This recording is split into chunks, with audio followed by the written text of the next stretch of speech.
हाँ बहन जी। सीताराम गुरुजी। सीताराम मोरी बहन। गुरुजी मेरा एक सवाल है। हाँ।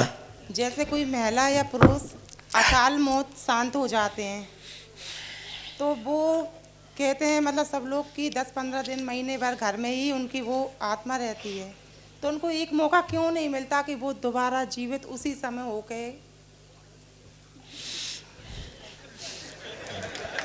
भगवान के नियम को भी बदलना चाहिए। वाह, क्या नाम है बहन आपका? पूजा जैन। पूजा जैन। कहाँ की हो बहन? अशोकनगर। यहीं की? हाँ। बहन, मृत्यु एक ऐसा विषय है जो तन से जीवात्मा निकली फिर लौट कर ना तो कोई उसे कैद कर सकता है उस तन में, ना कोई लौट कर बैठा सकता है। हाँ, कोई बड़ा सिद्ध योगी है तब। आपने कहा कि भगवान एक मौका क्यों नहीं देते? उसके भी बच्चे रहते हैं, परिवार मिट जाता है। आपने कहा ना एक मौका क्यों नहीं देते हैं। अगर भगवान ऐसा सबके साथ करने लगे तो प्रकृति का नियम और प्रकृति का संतुलन बिगड़ जाए। फिर उनके दोबारा रहने से भी, बहन आने से भी परिवार में कोई खास प्रभाव नहीं पड़ना है। ईश्वर जो गति करता है कर्मानुसार करता है। उन बच्चों को हम आज कथा में सुना रहे थे कि कोई भी कार्य हो ना, कोई भी दुर्घटना घटना हो ना, तो ईश्वर को गलत मत ठहराओ, दोषी मत ठहराओ। भगवान अगर ऐसी लीला कर रहा तो उसके पीछे ये लॉजिक भी हो सकता है कि उन बच्चों को इतना सबल ईश्वर बनाना चाहते कि उन्हें किसी का मुंह ना देखना पड़े। तो भगवान की लीला में इसमें तो कभी, अब हमारी तो ईश्वर से चर्चा होती नहीं बहन, लेकिन हम अंतिम बात में यही करवद्ध निवेदन करेंगे कि इस गति पर किसी का वश नहीं, और ईश्वर अगर ऐसा करेगा तो प्रकृति का संतुलन बिगड़ जाएगा। फिर हर व्यक्ति चाहेगा कि ऐसा हो, हर व्यक्ति चाहेगा कि 2 दिन और, हर व्यक्ति चाहेगा 1 घंटा और बैंक का डिपॉजिट कर लें बस। नहीं गुरुजी, 6 साल से मन में सवाल था। जी बहन, कोई नहीं बहन, आपकी भावनाएं हैं, लेकिन बहन हम ये भी मान रहे हैं कि ये भावना खुद से प्रकट हुई है, आपने बहुत करीब से अनुभव किया है, ये भी हम मान रहे हैं बहन। तो हम यही कहेंगे बहन कि ये ईश्वरीय गति है और इससे प्रकृति का संतुलन बिगड़ता है, इसलिए ईश्वर जो करता है अच्छे के लिए करता है। और हम तो यही कहेंगे अंत में कि जो बच्चे हैं जिनको लेकर के आप ऐसी बात बोल रहे हैं, हम यही कहेंगे कि उनको और सबल बनना चाहिए। ईश्वर शायद ये चाहता है, स्ट्रांग। सीताराम। ईश्वर से संबंधित पूछेंगे आप? हाँ जी, माइक दीजिए इनको, फिर लालटी से ये कोटी वालों को। महाराज जी प्रणाम। प्रणाम। कोटि कोटि प्रणाम। भूरी भूरी आशीर्वाद। हाँ, कोटि कोटि कोई प्रणाम करे तो उसका होता है भूरी भूरी। भूरी भूरी मतलब बार बार। दंडवत प्रणाम। दंडवत प्रणाम। इसका कल बताएंगे, आज हमारी डिक्शनरी में नहीं है। महाराज जी एक प्रश्न था कि सीता जी ने राम भगवान को स्वयंवर के माध्यम से ही क्यों मतलब वर चुना? वाह, ताली बजाओ। मतलब सीता जी वो तो सक्षम थी, लेकिन स्वयंवर के माध्यम से ही श्री राम को क्यों चुना? और भी क्या ही बहुत सारे मतलब विकल्प उनके पास थे।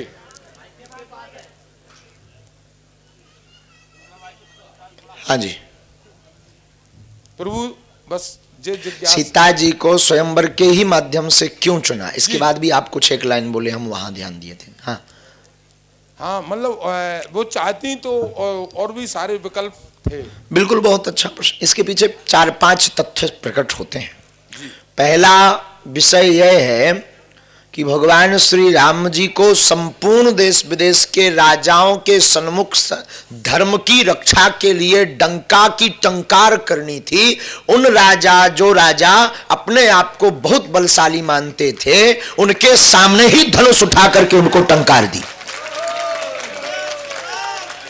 तो भगवान बताना चाह रहे थे कि भैया तुम ही भर बलवान नहीं हो, तुम भर वीर नहीं हो, हम रघुवीर हैं। एक कारण ये, इसलिए जो है धनुष यज्ञ का माध्यम भगवान राम जी ने चुना। दूसरा कारण, राम जी धनुष यज्ञ में इसलिए गए क्योंकि महाराज जनक और राजा दशरथ जी में आपस में अनबन थी, आमंत्रण नहीं देते थे एक कारण कृत्य के। तो भगवान को पता था कि ये जो है हमारे पिताजी को चिट्ठी नहीं भेजेंगे, बाकी राजाओं के पास जाएगी। तो अब एक ही उपाय है कि गुरु जी के माध्यम से धनुष यज्ञ में जाकर के भगवान की परम भक्ति मता, जो जानकी जी है वो भगवान की भक्ति है, राम जी भगवान है, भगवान को पाने का साधन भक्ति है।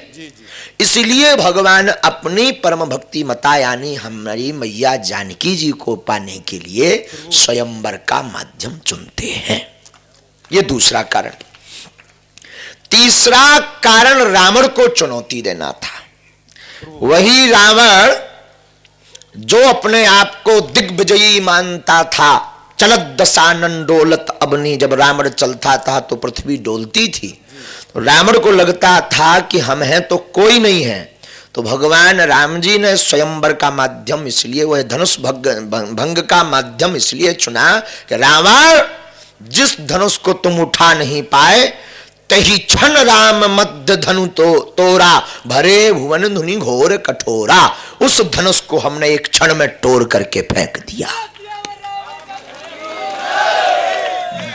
चौथा तथ्य हम आपको इसका उत्तर यह देंगे कि वास्तविक यह है कि राम जी में और जानकी जी में अंतर नहीं है जी, प्रभु हमेशा से ही उनके हैं। वो तो पिक्चर की लीला पूर्ण करने, जैसे रामलीला में जैसे बाप रावण बन जाए, बेटा राम बन जाए, तो मंच पर तो दोनों कहेंगे रावण खबरदार, लेकिन पर्दा जैसी गिरता है, सुबह उसका मेकअप छोटा हो तो उसका बोले चाय पी लो पिताजी। तो वस्तुतः ऐसी ही राम जी की लीला है कि दिखने में तो ऐसी अनेक प्रकार की लीलाएं दिख रही, पर ये सब भगवान के द्वारा पूर्ववत नियोजित लीला है, ताकि मानव हमारे चरित्र पर चल करके, रामचरितमानस का अर्थ क्या है? मानस चरित्र राम, जिस मानस का चरित्र राम की भांति हो जाए वही रामचरितमानस है।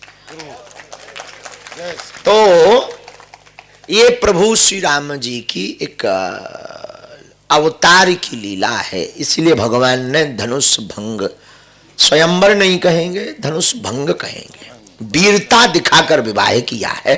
और वीर हैं भी हनुमान जी, देखो हनुमान जी महावीर है, राम जी रघुवीर है, तो वीर हैं भी, तो वीरता दिखा करके भगवान ने भक्ति। इसका एक और आशय है, मानो राम जी कहना चाहते हो कि जब तक वासनाओं को तुम तोड़कर नहीं गिराओगे तब तक भक्ति को नहीं पा पाओगे। तो धनुष है वासना, भक्ति है माता जानकी। राम जी ने स्वयंवर इसीलिए चुना है, धनुष भंग इसीलिए चुना कि पहले वासनाओं को तोड़कर फेंक दो, फिर भक्ति को पाओगे, फिर हमको पाओगे। धन्यवाद। और दूसरा प्रश्न महाराज जी, अब आप रहने दीजिए। कुछ लोगों के और तुम्हारा चैप्टर जरा लॉन्ग हो जाता है, हम भी अंजन गरम भव नौ